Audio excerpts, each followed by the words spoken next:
Good morning. We're going to be checking out Teshima today. We're going to rent an electric bicycle because it's quite hilly and one of the larger islands. Previous ones you could pretty much do on foot, but this one is, well, it would be unwise to do it by foot.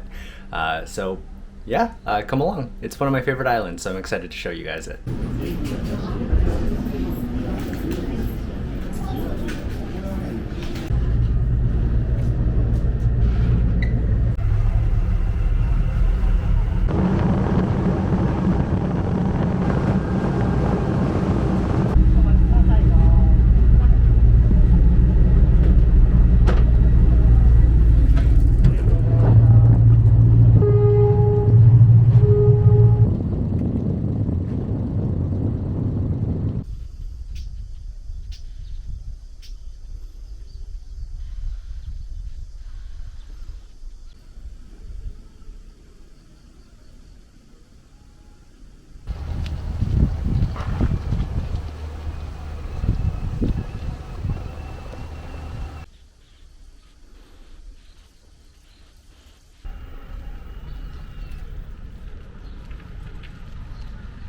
おはようございます。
Just walking up to the Teshima Art Museum.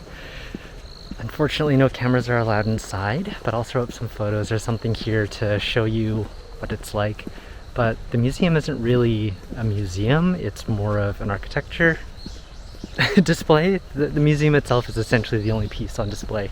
It really is something else. If you get an opportunity to come here, even during the off season, it's still open, so I highly recommend it. It's one of my favorite pieces in the entire region.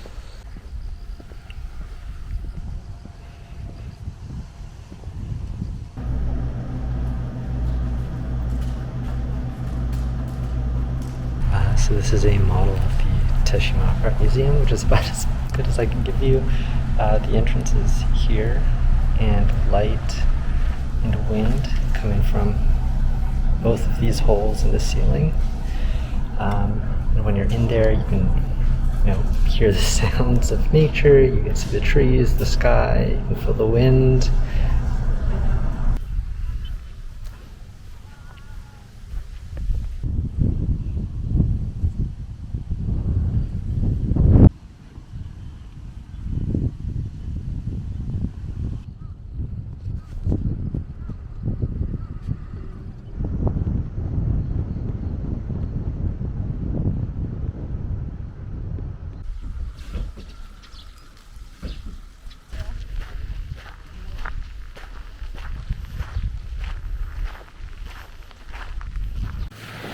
So we've biked through to the Karato area of Teshima, and I've taken it kind of all the way to the end.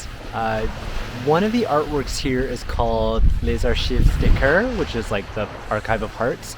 It's by Christian Boltanski or Boltanski or something like that.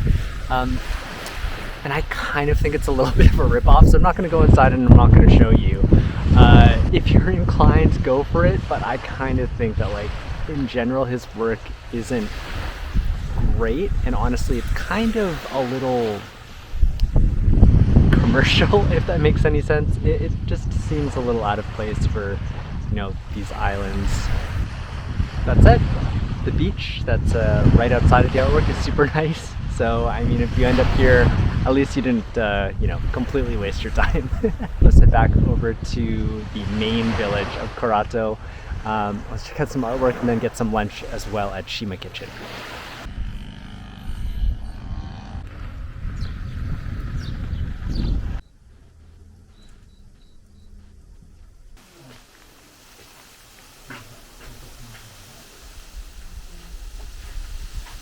So, the last Triennale, this house was used as an art piece called Storm House, where the entire house simulated what it was like to be inside of a storm. So water was pouring down the windows, lightning struck and thunder shook it. And it seems they've turned it into a gallery this time, something a little bit more lighthearted. All seems to be the work of this very charismatic woman, Kimiko Nishimoto. She seems like a fun woman.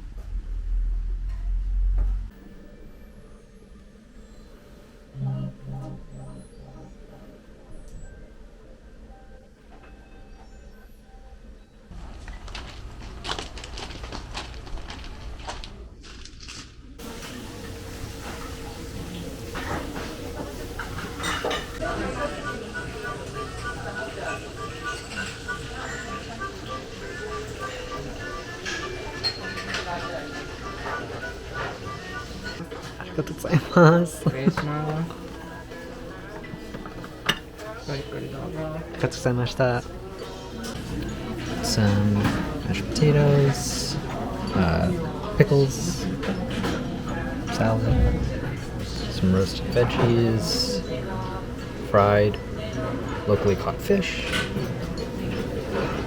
gohan, and some miso soup.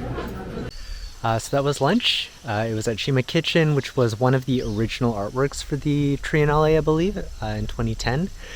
And all of the food that we saw and that we ate was, you know, either locally sourced or even grown here by the aunties on the island. The kitchen is pretty much women-led. It's a fantastic initiative. And not to mention the food was really good. There was up in the upper right corner there was like mountain yams simmered in yuzu, which was like, I don't know, it was out of this world. It was such a wonderful combination of flavors. I couldn't get enough of it.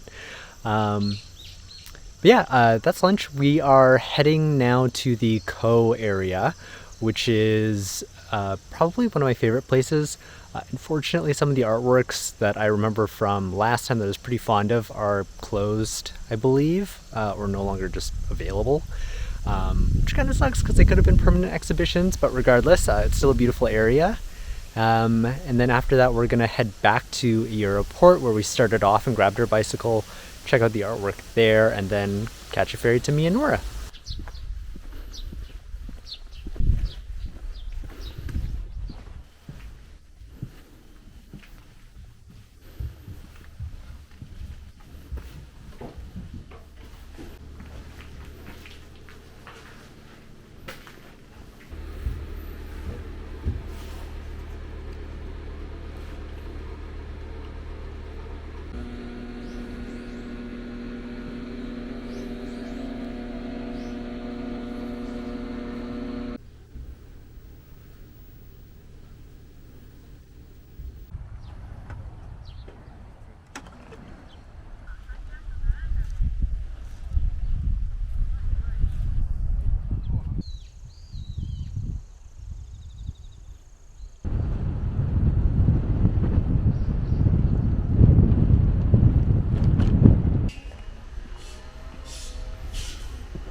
So just finished up in the Teshima Yoku House, which is this house that is designed by and filled with art by a man named Tadanori Yoku.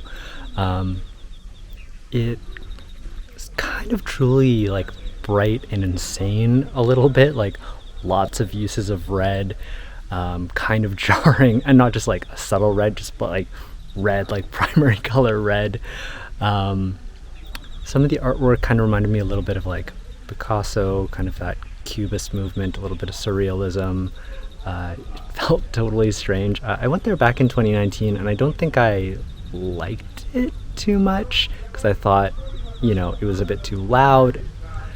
This time around, I just kind of leaned into it and it was all just kind of a little garish and ridiculous, but I think sometimes that's just the vibe. Anyways, we're finished up here in Iura and in Teshima as a whole. Going to be taking the ferry to Miyanoura, where we'll be staying for 2 nights while we explore the original art island of Naoshima.